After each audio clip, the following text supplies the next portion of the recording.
자, 여러분 수능 끝나고 첫 시간이네요. 반갑습니다. 오늘 아주 중요한 수업을 할 거니까 집중해서 잘 따라오시길 바라고요. 자, 첫 번째. 여러분 어떠한 내신을 치더라도 어떠한 시험을 치더라도 100% 출제될 수밖에 없는 내용들이 있고 이건 학교 선생님마다 다르지 않아요. 그 원리를 오늘 정확하게 확립해 드릴 거니까 잘 따라오시고, 두 번째, 여러분 힘들어하는 게 당연히 고전 문학일 텐데, 자, 이걸 여러분 우리가 어느 정도 수학적 기초가 있어야 킬러를 다루기도 하는 거 아니야. 그런데 여러분 공부 딱 시작 상태를 보면 딱 2점짜리만 풀 수 있는 수준으로 공부는 세팅이 되어 있어요. 국어라는 과목은. 왜 그러냐면 이게 수학은 수천 년 됐기 때문에 가르치는 내용이 정해져 있고, 좀 이따가 올해 국어 수능 지문 첫 지문을 볼 텐데 보시면 제가 수업 시간에 강조했던 내용이 100% 담겨 있다는 게 보이실 텐데, 우리가 덧셈 기호를 내 자의적으로 만들지 않잖아. 그런데 수능 1페이지를 보시면은 논리 처리 기호를 자의적으로 만들라고 되어 있어요. 근데 그건 평가원에서 잘못 얘기하신 거야. 정해줘야 돼요. 애들한테 자율적으로 기준을 정해라. 못 정해, 애들은. 그렇지만 이상적으로는 알아서 각자 정해가라고 해야 되는 거거든. 자, 다시 한번 얘기한다. 일단 여러분이 모르시겠으면 그냥 저 따라오시면 되고, 따라오신 다음에는 각자 또 가실 길이 있을 거예요. 그 전까지는 그냥 따라오는 게 제일 정확하고 빠른 길인데, 문제는 역사가 30년밖에 안 된 역사다 보니까 그 길에 있어서 뭔가 이거다라고 권위 있게 얘기할 만한 길이 안 보여.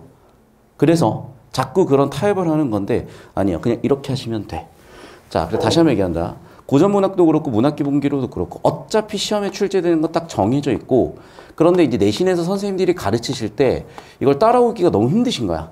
그러다 보니까 뭘 가르치냐, 이미 50년 80년 전에 끝난 얘기를 어쩔 수 없이 가르치세요. 왜? 학교라는 게 그렇게 기능을 해야 되니까.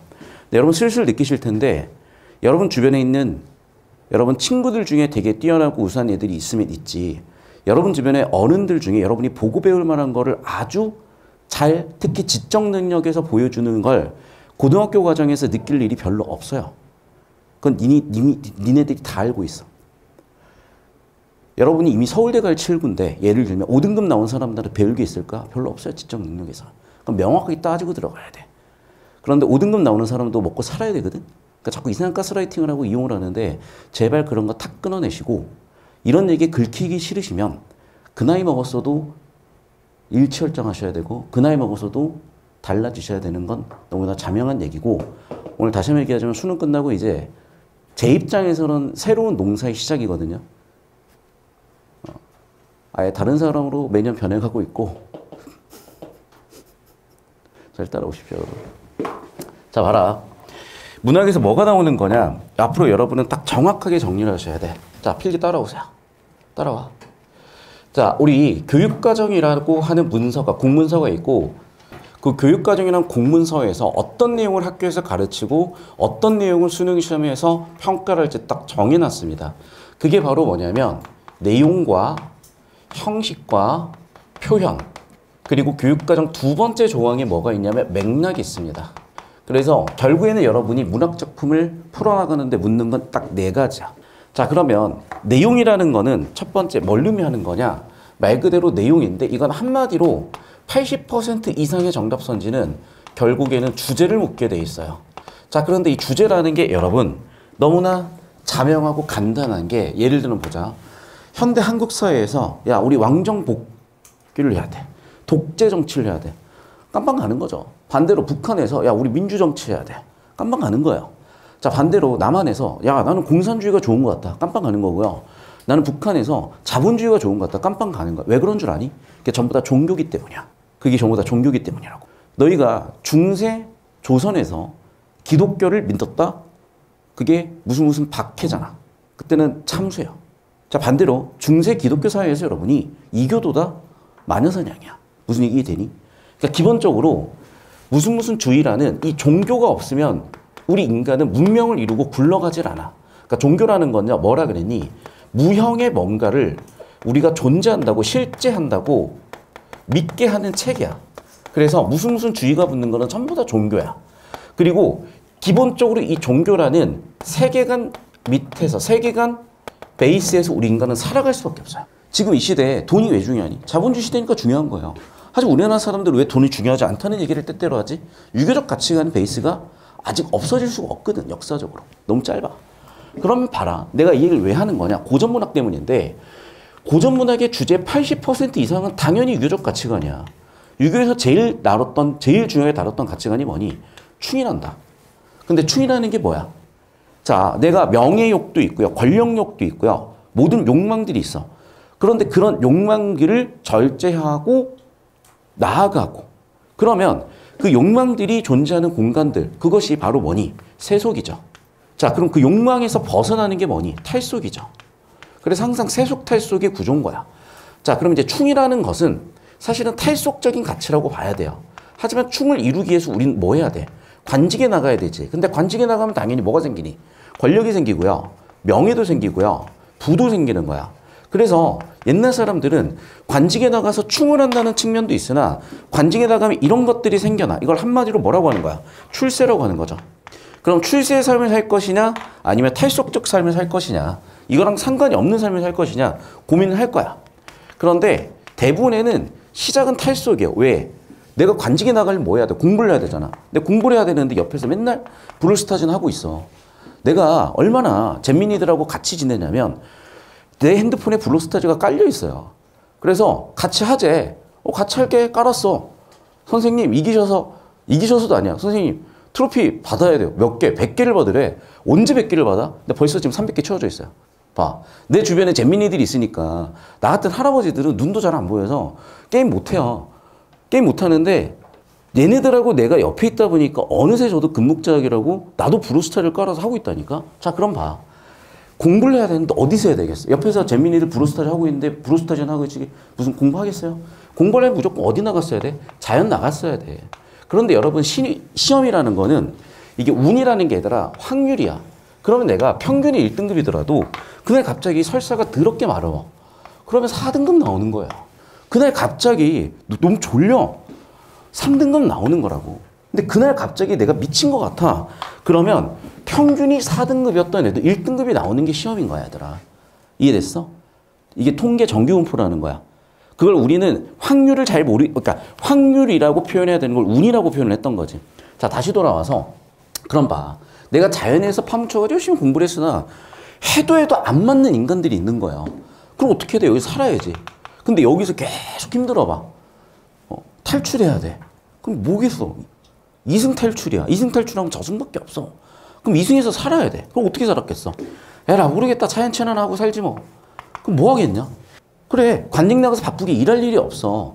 그러니까 여기서 유유자적한 삶을 사는 거고 자연친하는 거고 괜히 할 말 없으니까 여기 있는 걸 비판도 해보고 하는 거야. 반면 여기 나간 사람은 일하기 바빠 뒤져요. 갈려나간다고. 그러니까 이걸 쓸 일도 없는 거야. 그러면 대체적으로 주제가 무슨 얘기겠어? 당연히. 처음에는 축 얘기해. 근데 관직이 못 나갔던지 아니면 기본적으로 옛날도 관직은 피라미드 구조니까 위쪽으로 올라가다 보면은 이렇게 뽑혔던 이쪽 빗금에 해당하는 애들이 다 날아가 버려요. 유배가든지 해가지고 결국에는 자연에 묻혀 살아야 되겠지. 이런 얘기가 없을 수가 없다니까.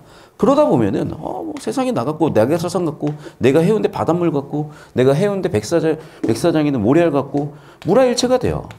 그래서 자연 친화, 무라일체. 그러다 보면 여기에 해당하는 건 좀 세속적 가치와 관련될 수 있겠지만 여기서부터는 탈속적 가치와 관련이 될 거라고. 여기까지 흐름 보이십니까? 그러니까 나올 내용이 뻔한 거야. 물론 여기서 버라이션이 있겠지. 예를 들면 부재의 대상을 슬퍼한다든지 또는 자연과 친구가 되고 싶다는 얘기를 한다든지 또 누군가를 비판하다든지.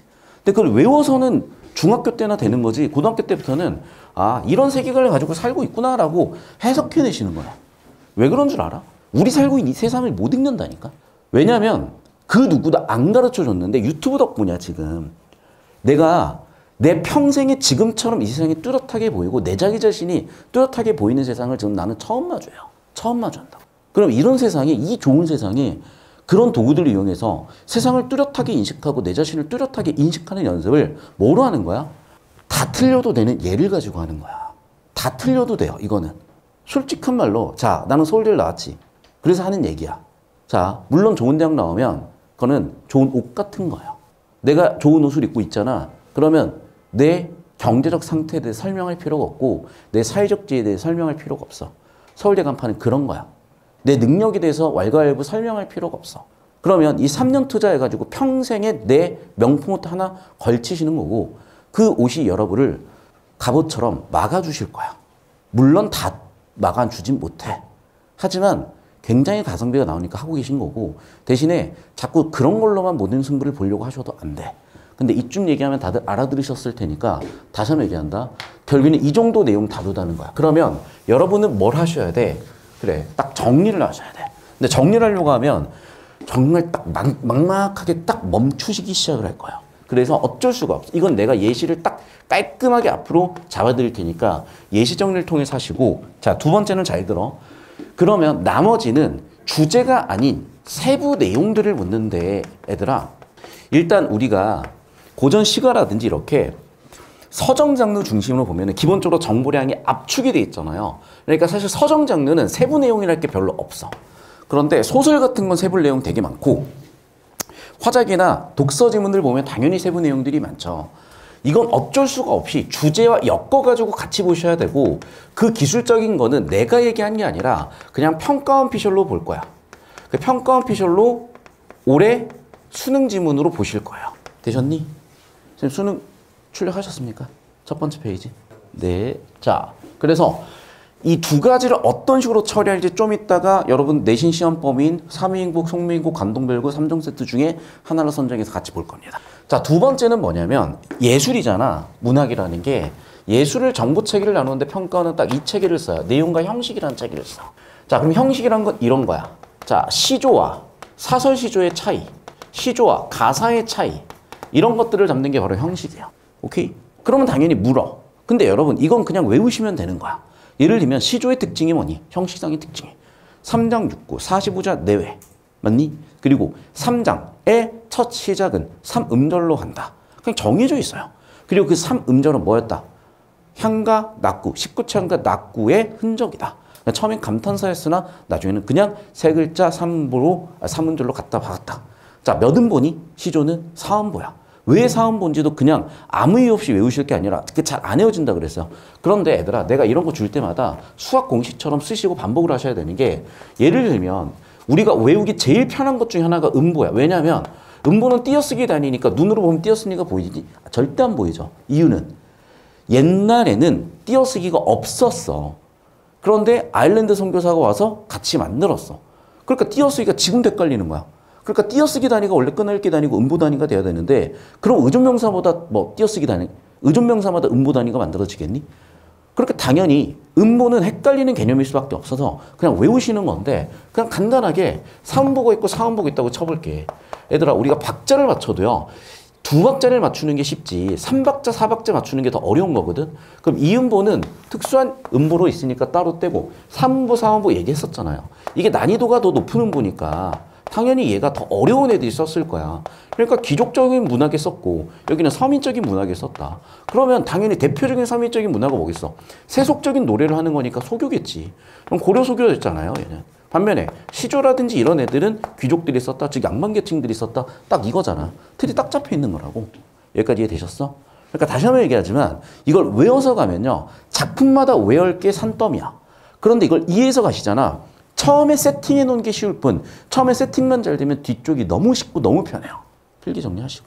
자, 왜 수업을 알아야 되는 거냐? 시각, 청각, 손으로 쓰는 그 촉각, 때때로 제가 간식을 사드리는 미각까지, 커피의 향기, 후각까지 오감 자극으로 공부를 하기 위해서 오시는 거야. 집에서 하시잖아요? 그런 게 없어. 그게 잘못됐다는 게 아니라 자극이 많이 들어올수록 더 뇌는 활성화되는 거야. 자, 필기 정리 다 끝나셨습니까? 자, 그 다음에 다시 한번 얘기한다. 첫 번째 출제 포인트는 주제야. 두 번째 출제 포인트는 세무 내용인데 나올 확률이 희박하다야. 세 번째 출제 포인트는 이렇게 형식, 장르의 특성이야. 장르 특성은 제가 매 장르마다 세팅을 해드리고 있으니까 어떤 수업을 들으셔도 반복되면서 정리가 되실 텐데 여러분 이제는 딱 하나 보셔도 줄줄 나올 때까지 연습이 되셔야 돼. 뭐 단편 소설이다, 뭐 현대 소설이다, 세태 소설이다. 이제 더 이상 그런 단어들에서 밟히고 엮이시고 발목 잡히시면 안 된다는 거. 자, 이제 이 네 번째가 제일 많이 물어보는 내용 중에 하나인데 표현. 표현은 이제 제가 수업 시간에 몇 차례나 얘기했었던 비유법, 변화법, 강조법이고 이거는 그냥 생으로 찾는 연습을 하셔야 돼요. 그래야지 여러분이 나중에 선지 보고 찾으러 들어가셨을 때 빠르게 찾으러 들어가실 수 있겠죠. 그래서 기본적으로 여러분 내신이든 수능이든 묻는 거는 이걸 벗어나질 않아. 아시겠어? 벗어나질 않는다고. 그러니까 이대로 하시면 돼요. 그런데 이걸 그냥 무지성으로 외우는 과정도 필요하고 눈복습도 필요하고 선생님 필기 그냥 보시는 것도 눈복습 필요하고 손복습 필기도 필요한 거야. 근데 다시 한번 얘기할게. 여러분 그냥 루틴 잡으시면 내신은 나와요. 그런데 정말 영리한 친구들은 씨발 이 지루한 짓을 이 머리 뇌용량 하나도 안 쓰는 짓을 왜 하고 있어야 되지? 나중에 나이 들으시면 깨달으실 거야. 그것도 다 연습이야. 왜냐면 여러분 제가 인내심 많이 부족했어요. 그래서 들이받고 나오는 경우도 많았고 그래서 제가 잘 될 수 있는 제 길들을 제 스스로 망친 경우도 되게 많아. 차차 이 얘기가 무슨 얘기인지 인생이 지나고 나면 깨달으실 겁니다. 자, 계속 들어간다. 그 다음에 다섯 번째는 맥락인데 이제 상황을 보라는 거예요. 그러니까 상황은 예를 들면 이런 거야. 상황 예를 들면. 자, 홍안은 어디 두고 백골만 누웠느냐. 그럼 봐봐 얘들아. 홍안이라는 거는 젊어서 좋은 얼굴이야. 백골은 말 그대로 백골이야. 그럼 우리는 죽었다는 얘기를 한 번도 한 적 없지만 상황상, 맥락상 여기서 언급하는 이 대상의 부재를 판단할 수 있는 높은 확률의 정보들이 주어진 상태인 거예요. 동의하십니까? 그 얘기야. 그래서 다시 한번 얘기한다. 뭘 보라고? 상황 맥락을 주는 거는 판단하게 한 단서들을 주는 거야. 근데 이게 왜 중요한 거냐면 여러분 눈치가 있어야지. 네? 자, 다시 이제 본론으로 나와서 이렇게 우리가 일단은 3년 동안은 이걸 고생하셔야 되는 거니까 이제 2년 남으셨네요, 여러분.